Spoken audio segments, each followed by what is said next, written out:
Pero, Ate Wilde, wala pa rin nangyayari. Ate Wilde, natatakot na ako. Gusto kong gumaling na si Mami. Gusto kong makita na siyang ulit na masaya, masigla. Katulad ng dati, di ba?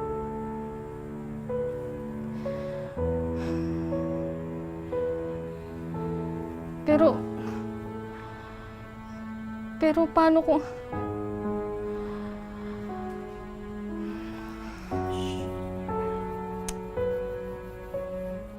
Te? Bakit? Hindi ka pa kumakain. Baka nagugutom ka na. Wala akong gana.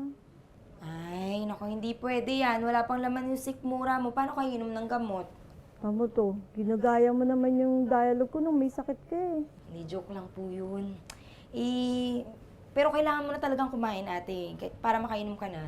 Sige na. Asan ba? Sa dali lang po, pinadala ko na kay Nina. Nina, tara.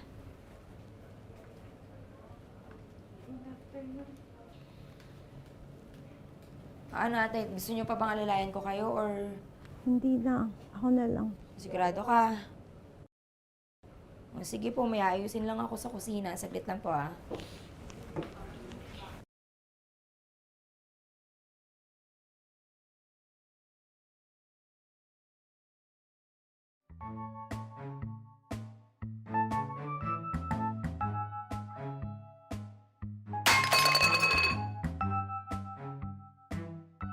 Nina, Hindi na, Ate Wilde.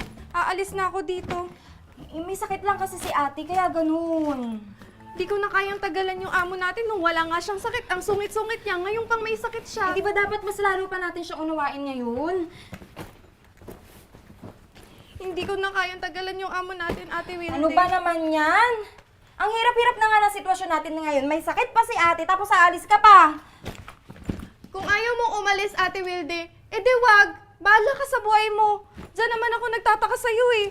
Tagal-tagal mo nang tinitiis yung ugali ng amo natin. Hindi ako aalis. Mas kailangan ni ate ng tulong ngayon na may sakit siya. Bahala ka na sa buhay mo. Aba, talaga? Talaga, bahala ako sa buhay ko. Sanay na ako. Naku, ako pa. Sige, mauna ka na. Dali.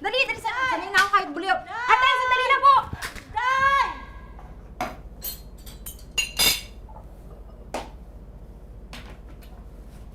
Ba't umiyak si Nina?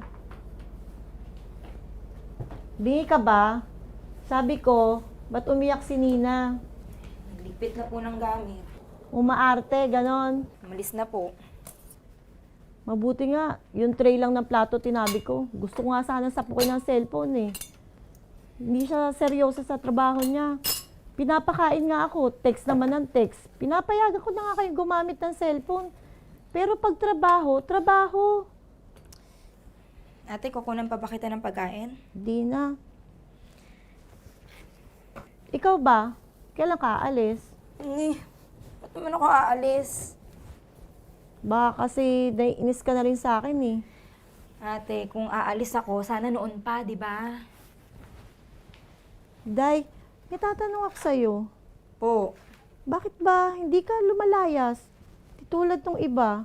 Eh, maliban na lang po kung paalisin niyo ako. Tsaka sabihin niyo na hindi niyo na ako kailangan. Day, Po. may tanong ako sa'yo. Mm. Naglinis ka ba dito sa kwarto ko? Nung nasa ospital ako? Opo. Bakit po? Saan mo nakuha to? Yan po. Napulot ko po dyan sa ilalim ng kama niyo. Palibasa po nung sinugod po kayo sa ospital, yung gamit sa bag niyo nagkalat. Kaya pinulot ko, tsaka tinago ko. Aba, ma'am, importante yan malaking pera yan. Alam mo bang blankong check ito na pay to cash, nagkahalaga ng milyon? Kahit sino pwede itong ipa-encash. Kaya nga, ma'am, tinago ko kasi alam kong importante yan sa inyo. Naku, kapag yan, napagdiskitahan talaga ng ibang tao, milyon-milyon yung mawawala sa inyo. Sige kayo. May isa pa akong tanong sa'yo, Inday. Po, Bakit hindi ka umaalis? Ba't di ka lumalayas katulad ng iba?